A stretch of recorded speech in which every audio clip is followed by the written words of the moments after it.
So kia ora, my name is Morgane Merien.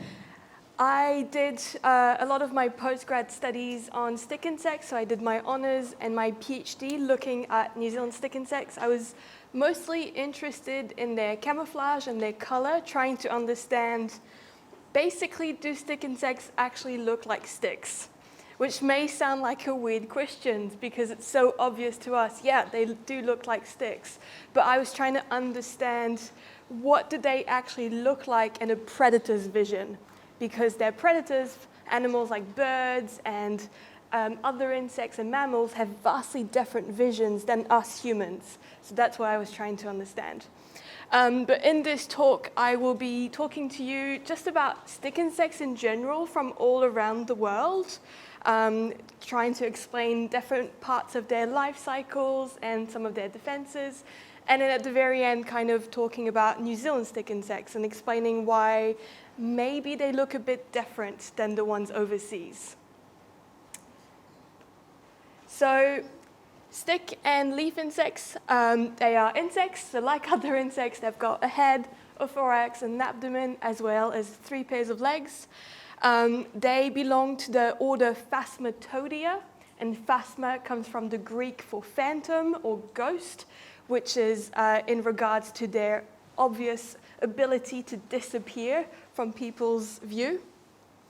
There are around 300 genera around the world, with around 3,000 species. There's always species that are continuously being discovered and described. There's quite a few that people know about. They know where they're located, but they've just actually have not been described at all. All stick and leaf insects are herbivorous, so they just eat plants. That's all they do. They are mostly nocturnal, so they will hang around during the day and kind of pretend to be what they're pretending to be, and then at night, that's when they go and find their friends and mate. So they've got small compound eyes and mandibulate mouth parts. And mandibulate just means that it can move like this. They sometimes have wings. Sometimes those are functional, and sometimes it's only on one of the sex. So sometimes the males will have the wings that they use to get to the females. Sometimes they still do have wings, but they are vestigial, so they're just kind of tiny little things that are left, and they have other functions. And they are quite well known for their very elongated legs. So those are kind of the characters that make up the group of phasmids, the Phasmatodea. They were once considered to be closely related to the Orthoptera, which are the crickets, the weta, the things like that, but they are now considered their own group. The one thing that's important to know is that they kind of stand out as one of the groups that don't really have very good phylogenetics compared to other insect groups, so it's not been very well studied. Certain stick insect groups, subgroups in certain countries are a bit more studied than others, like in New Zealand, but in other places it's just not very well known at all. So these are kind of the two shapes that you'll usually kind of see, and that's how sometimes people will separate them. So you've got the leaf insects and then the stick insects. Obviously the leaf insects look like leaves. The stick insects are shaped like a stick. They are still both Phasmatodea, but that is one of the key sometimes differences between the two.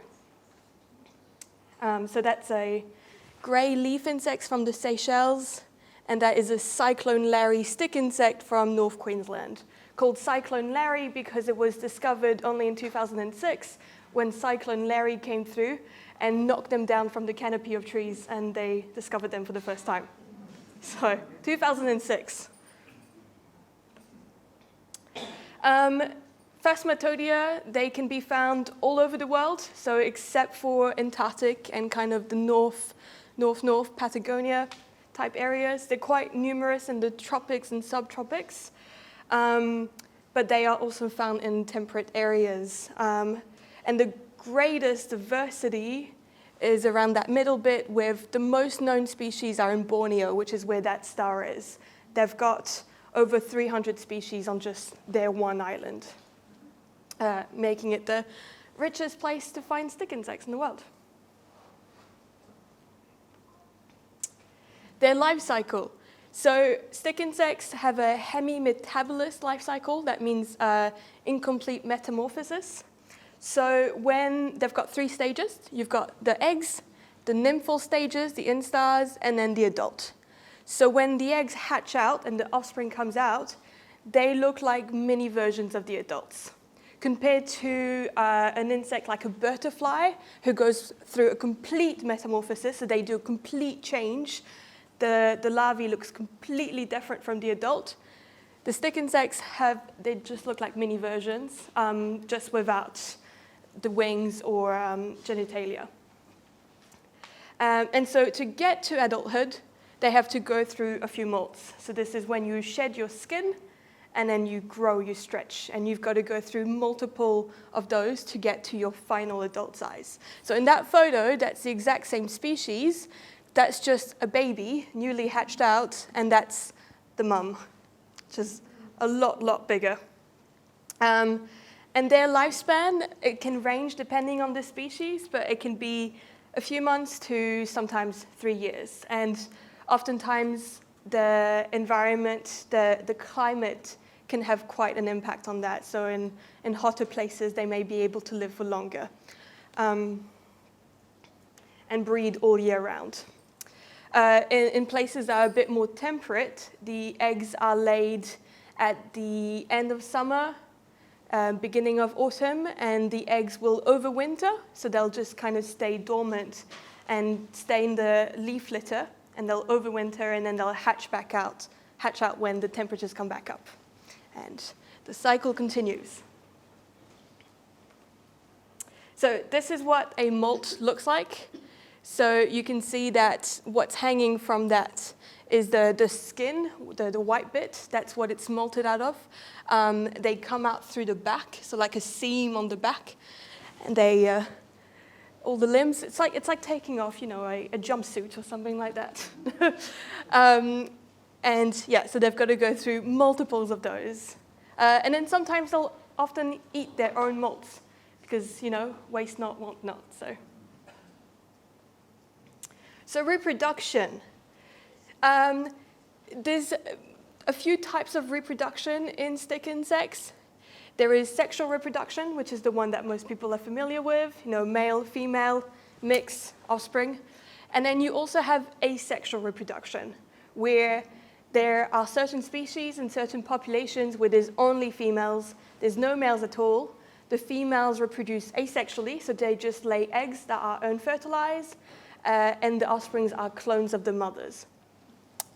This is called parthenogenesis, and it's actually quite common in a few animals. So if you ever hear about a virgin birth in a zoo from a shark or a snake or lizard, that's parthenogenesis. That's just asexual reproduction. And parthenogenesis can be obligate, which means that they have to go through that reproduction mode. That's the only mode they can go through. There's only females. Or it can be facultative. In that instance, there are males present in the population, but the females are able to go between the 2 modes of reproduction. They can choose. So they can either decide to go and mate with a male, or if there's no males around, or if they can't be bothered, they'll go their own route. This is what I used. This mechanism is what was the basis of my honors project, where I was looking at the cost of sex, because although sex is beneficial in mixing genes and making sure that organisms are quite, strong against any changes that might happen, it can be costly for the females, because males can injure the females, or they miss out on resources like food and things like that. So that was the basis of my honors project, and that's how I kind of got started in the stick insect world. And here I am. 6 years later. So the eggs of stick insects are really, really interesting. They are incredibly species specific. That means that the eggs all look different and are specific to their species. So much so that oftentimes the eggs are the only way to tell between two different species that are closely related. The adults look very similar, but you can only tell that they're different species when looking at the eggs. Not only that, but the eggs themselves, often their shape, the way that they look, reflects the way that they are being laid by the females. So you'll see that some of them kind of have spines along it. That often means that it's wind dispersed, or it will hook onto the fur of animals and get dispersed that way. Other ones are really thin and long because they get stuck into leaves and things like that. So I will show you those. So here's oviposition. So oviposition is the way that eggs are laid. So in Phasmatodea, in stick and leaf insects, we recognize 5 different ways of oviposition. The most basic one is to drop the eggs or flick them. I'll just throw them away. That's kind of recognized as the primitive or the ancestral character state. So that's what the ancestor would have had. And then over time, the descendants have evolved their own mechanisms based on certain requirements of their environment. So the other one is to bury or insert eggs into soil in crevices. Oftentimes that's done so that the eggs are hidden away from predators or from parasitizers like wasps and things like that. Another one is to glue the eggs to substrate like a leaf or a bark or a branch. Another one is to pierce the eggs into leaves. And then the 5th one is to produce an ootheca. Ootheca is just an egg mass. So that's what this one is. It's an egg mass. They're all stuck together into their own little thing. Like praying mantids do that. They lay an egg case. And actually, eggs often get predated on by a lot of different things because they just, are in the leaf litter and they're in there for quite a while. So they can get eaten by other insects, and they can sometimes go moldy from fungi and things like that, or get parasitized by wasps. But there's research that's been done, Japanese research, that's been shown that even when stick insects get ingested by birds, they sometimes will survive the gut tract of the bird, get pooed out, and still hatch out. So not all is lost.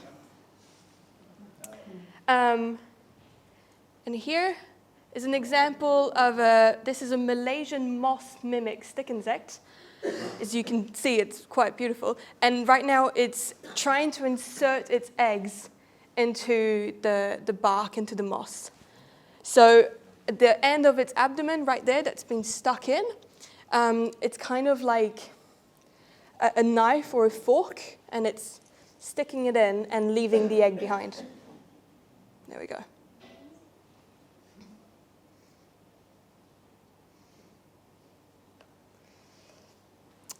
So Mercori is a different type of, it's ant-mediated egg dispersal.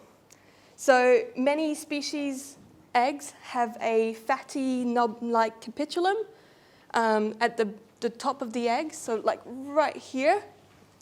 And that mimics actual plant seeds. So plant seeds will often have a yummy resource that's there to attract the ants. The ants will take that back to their nest, and they'll only feed on the fatty resource that's there, and the seeds are safe and can hatch out. Stick insects have decided that's a really great mechanism, let's copy it.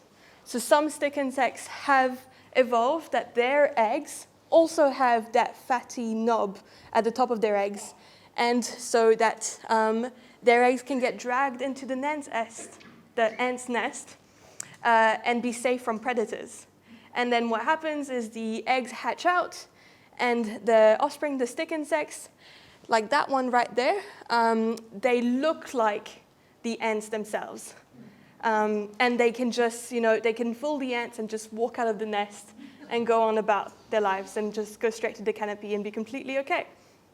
Which is quite amazing and, a great form of mutualism because the ants just get fooled, but at the same time, they do get a resource out of it for their own, nest and offsprings and so on. So that's ant-mediated egg dispersal. So sexual dimorphism. Sexual dimorphism is when there is a difference between the sexes, between the males and the females. Sometimes the males are bigger than the females, sometimes the females are bigger than the males. In Phasmatodea, it's usually the female that is a lot bigger than the male. And that's usually because she just needs a larger body to store resources, to create eggs, and to be able to just eat enough. And so mating pairs are quite common, and you'll see the male, so that small one brown there, that's a male. Though that's the same species, they can look quite different, which can often fool scientists into thinking they're completely different. And then they'll see them mating in the wild and be like, you two go together, of course. So that's the male on top. And what they do is they mount the female, and they've got claspers at the end of their abdomen near their genitalia, kind of like little hooks. And they'll go under the abdomen of the female and they'll hook on and be able to mate. And usually, this mating copulation can last between a few hours to a few days. So the males will usually hang on top of the female for quite a while. Not all the time actually mating, but just hanging on. And it's a form of mate guarding. It means that they're stopping the females from having any access to any other males and making sure that their copulation is the one that goes to the end. Obviously, it can be quite annoying. I'm not going to anthropomorphize it, but for the females, obviously, she now has this weight on her back. It means that they're a much larger target for predators like birds. But it also means that the male usually, he can't really get much of the food and eat, so he just can only go where she's going and get what she gets. And so on that side, that mating pair down there, that is one of our stick insects in New Zealand. This is from Malaysia, jungle nymph.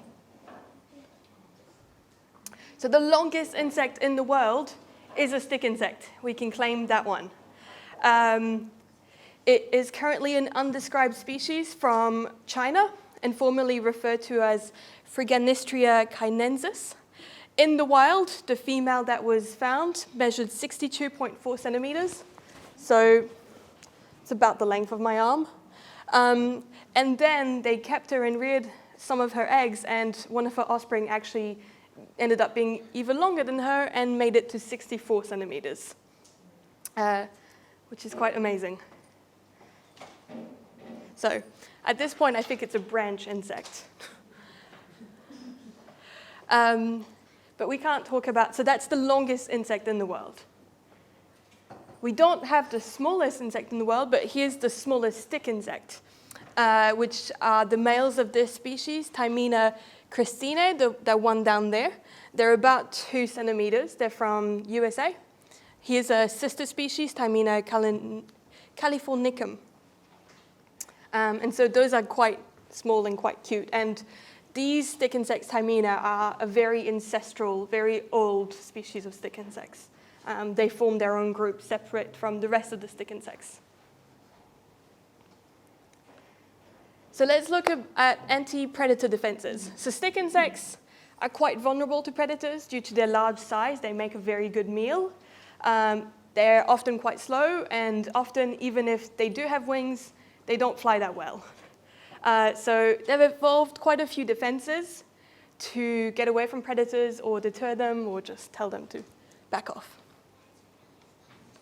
So one of them is spikes and armor plates and just, saying that, oh, I'm not going to be a good mouthful for you. It's not going to be fun. So this is one of our stick insects here in New Zealand. This is Acinfoxyla priscina, the spiky, spiny stick insect. And then that one down there is a stick insect from Borneo called a touch-me-not stick insect, which is fairly obvious as to why it's called that. Another defense are chemical secretions. So those are when stick insects, when they get sufficiently provoked, they can release a noxious fluid from glands that are on their thorax or behind their head. So for example, this is the southern two-striped walking stick from North America, and they release a really strong fluid that can cause temporary blindness. So would not recommend getting that in your eyes.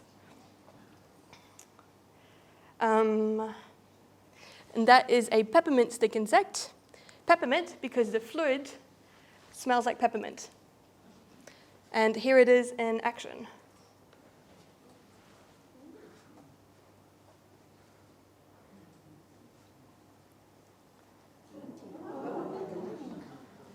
Yeah. You really get doused. Another chemical defense, anti-predator defense, is called startle displays or dimatic displays. And those are meant to kind of startle predators that are getting a bit too close by usually flashing really bright colors and also making quite a loud noise. So this one, the black beauty stick insect from Peru, has got these little tiny vestigial red wings, which are not, they can't use them to fly, but they will, when they're lying flat on the body, you can't tell that they're there, but then they'll be able to flash them out really quick. And it's kind of like big red flags, like no, no, no, no, don't get any closer. They do also, these beauties, spray chemicals as well, so they've got two defenses. This is another stick insect that also has got those bright wings, as well as spikes and things like that. So it can be quite, startling. Another kind of startle display, which is a little bit more on the mimicry side of it, is that some species have been observed to curl their abdomen upwards over their body to resemble ants or scorpions and kind of make the predators think that they are something different than they are, and allows them to avoid being eaten. So this is a sub-adult female in a defensive posture, and she's kind of turned around and pretended that her abdomen curled is like a striking head of or the tail of a scorpion.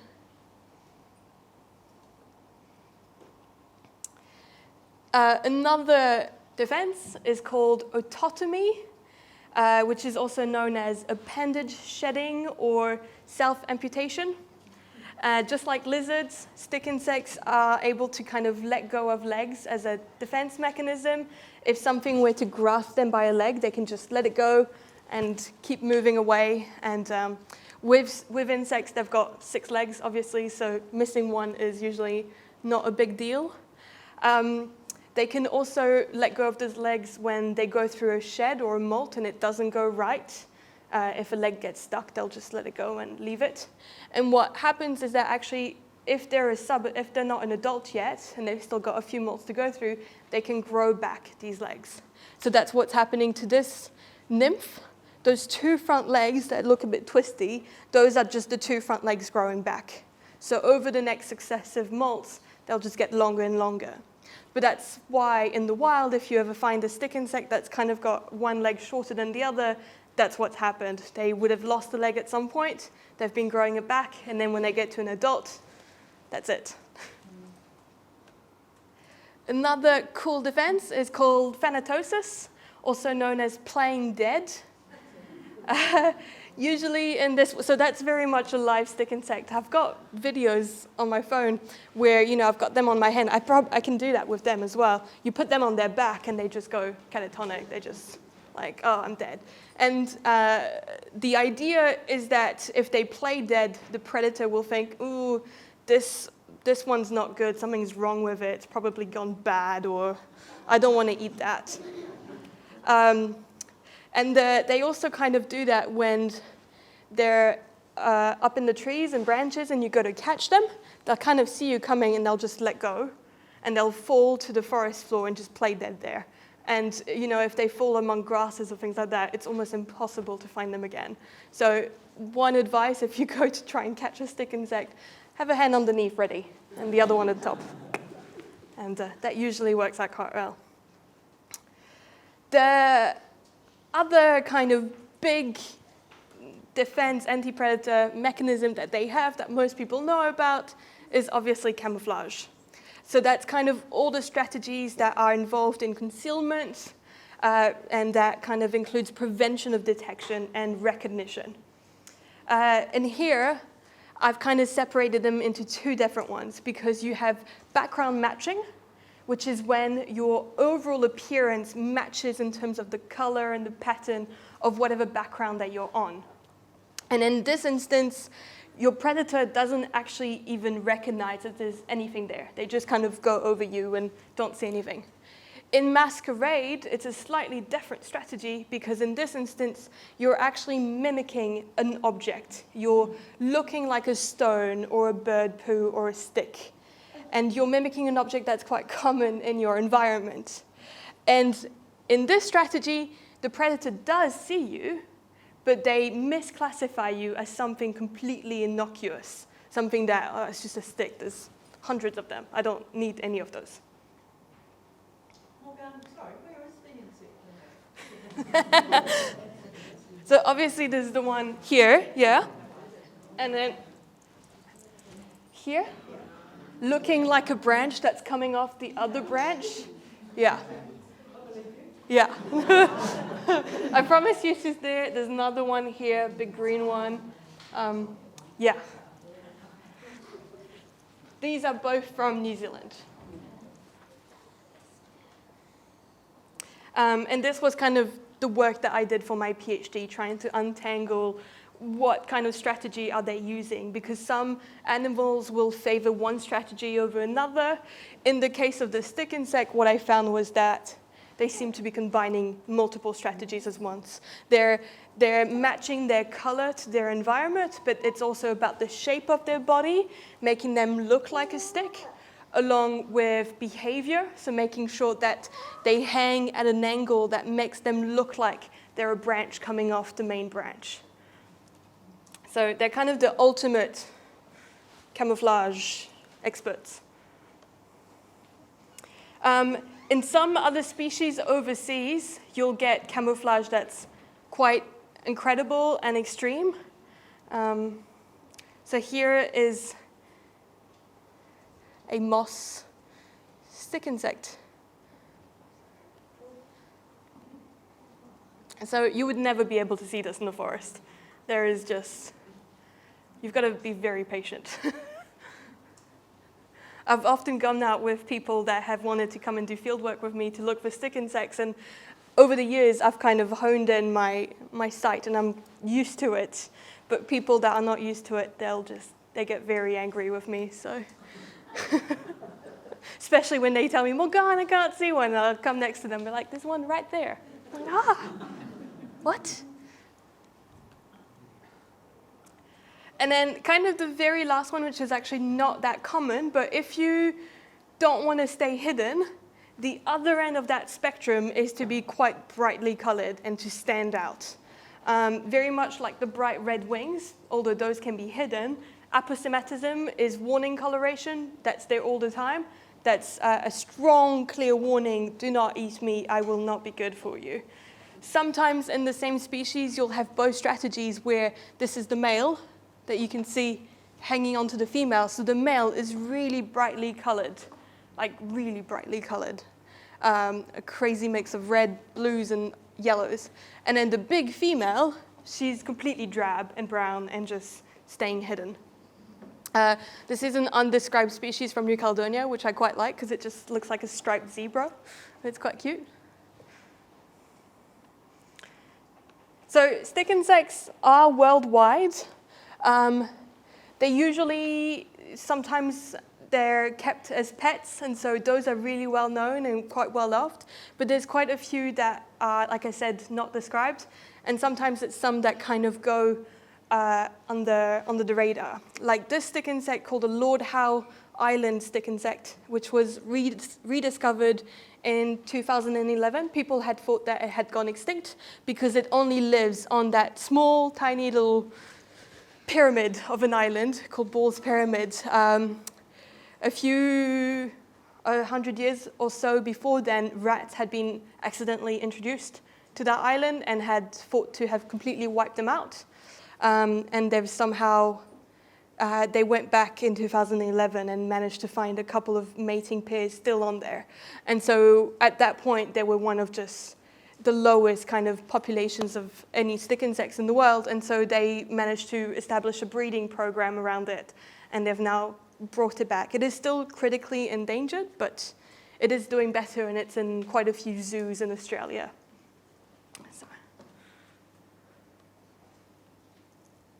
So New Zealand stick insects. What have we got? So some of these are examples of what we've got around the country. And you'll notice that most of them are quite drab in colors, so they tend to be green or brown, shades in between. None of ours have wings, and a few of our species are completely asexual, so there's no males. So I'll quickly go through this. So this is kind of the phylogeny that we've got, the classification that we've got for them at the moment. So we've got 9 genera.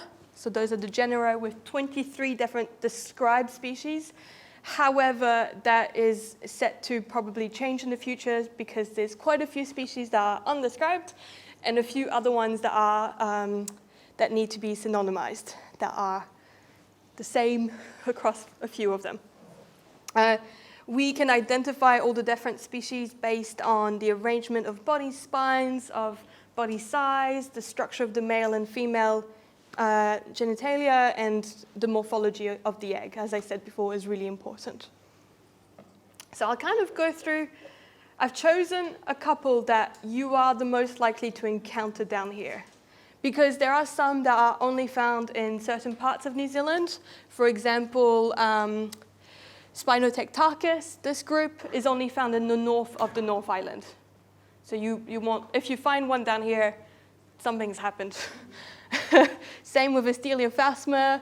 Tipaki phasma is only found in the north as well. But Niveophasma is only found in the south. It has not been found north of Arthur's Pass.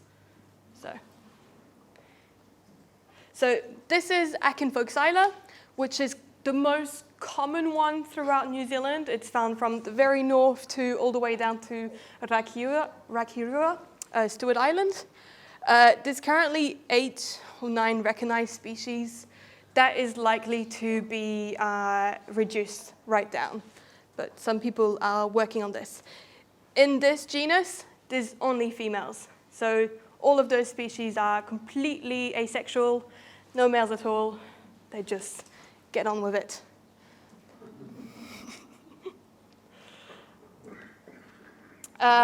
This is Argosauchus, which is our largest stick insect in New Zealand. It is found in Canterbury. The females can reach about 15 centimeters in length. So they're not bad. They are found throughout much of the North Island and some parts of the South Island. Although there was 2 described species, Argosauchus horridus and Argosauchus spinager, most scientists now think that they're synonyms and they're one and the same. So Argosauchus horridus, which is the oldest one, gets that's the one that gets provenance. And as I said, some populations only consist of females. So in this species, they're parthenogenetic, but they're facultative, so they can go between the 2. And some populations will just have been females. So something's happened where maybe a female got dispersed and kind of established their own population, something like that. There's still a lot of research that needs to be done on how these populations get established.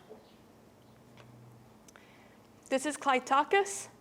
which is the other one that's really, really common, sometimes called the smooth stick insect. So Clitarchus hookeri, that's the one that you'll find all over New Zealand. And these guys are parthenogenetic as well, facultative. So again, you'll find populations with both females and males, sometimes with just females, and the females can just reproduce themselves. Within Clitarchus, there is 2 species that are really restricted. Clitarchus tipaki, only found Cape Reinga, and then Clitarchus rakowhakaneke, which is restricted to the Poor Knights Island. And then this is Tiktarchus. There are 4 recognized species in this one. And these guys are mostly found on Astelia epiphytes and rata, climbing rata in the forest. They're quite small compared to the other 3 that I showed you. These guys are about 5 centimeters in length. And they look very similar to one another. However, oftentimes the only way to differentiate between them is to look at the eggs, because the eggs look very, very different.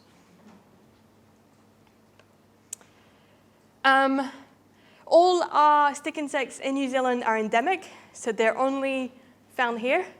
However, we always think about other animals invading us, but what about some of our stick insects invading other places? So we've got 3 species of our New Zealand stick insects that have naturalized in the southwest England, of all places, in Cornwall.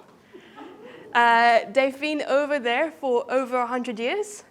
We think that they got over there when nurseries were really into Australasian plants and would bring over plants from New Zealand and Australia back to England to sell to well-to-do people, because it was quite posh to have very exotic plants in your garden. And so somehow the stick insects made it over there. Maybe as eggs, maybe even as nymphs and adults on plants. Very unsure. We do have records of them showing up in nurseries in Truro from the early 1900s. I think the earliest record is 1908. And then from that place, they've now spread around there and kind of established, and the locals love them. So those photos are ones that I took when I went to England, because I went for a conference, and I thought, well, I'm here, I might as well go look for my stick insects. So I found them, and it's really weird to see them on plants that you're not familiar with, but your stick insects look like the ones that you're familiar with. And yeah, the locals love them, because Europe is quite depauperate in stick insect species, so they're very happy with them. Now, color polymorphism. In New Zealand, all of our stick insect species tend to be green or brown. Often in the same species, you'll see kind of variation in those. And I get questions a lot about, well, why is that? Is there, what dictates it? Not really sure what dictates it, because when these stick insects hatch, they all look the same, but then as they go through their molts, they kind of change into their final adult color. The main theory is that color polymorphism helps defeating predator search image. So predator search image is what predators use to quickly find the food that they're looking for. So if you think, I'm a human, my main food is an apple, I know I need to look for a round object that's usually red. And so those are kind of the characteristics. I can quickly scan the environment and pinpoint anything that fits within those variables. However, if suddenly your apples are both red and green, you now have to look for double that. So that's where color polymorphism comes in. It helps to kind of slow down predator search image and give you a bit more time. There's still a lot of research kind of going on into this to kind of see how it works, but yeah. And yeah, how it actually comes about, not really sure. It could be humidity might dictate it, also the plants that they feed on, the plants that they usually use as substrate, temperature, things like that. Predators. So New Zealand stick insects do have a range of predators. Historically, their predators would have mainly been birds, hence why their main defense mechanisms in New Zealand is mostly camouflage. They don't have a lot of chemical secretions or things like that because those usually work against quite tenacious predators like mammals, like rats and things like that. As in with birds, with their visual system, which is what they use to hunt, things like mammals use smell and use movement to hunt. And so with birds, if you just manage to hide away, that will usually be enough to defeat them. So they do get eaten by a whole lot of birds. That's kind of the main use of stick insects, is that they're food for a lot of other things. They don't really defoliate any trees. They're not harmful in any way. They don't spread any diseases. They just kind of hang out and be fun. They are also kind of being quite hammered by invasive wasps at the moment, like this wasp, which is not a common wasp. That's a paper wasp. I don't know what's this common wasp. Yes, so they do also, looking at the literature, they are being eaten by things like rats and hedgehogs and possums and stoats and the like, because if you come across a stick insect that's this size, it's just a good meal for you. So still a lot of research that needs to be done on that. And that is me. Thank you very much.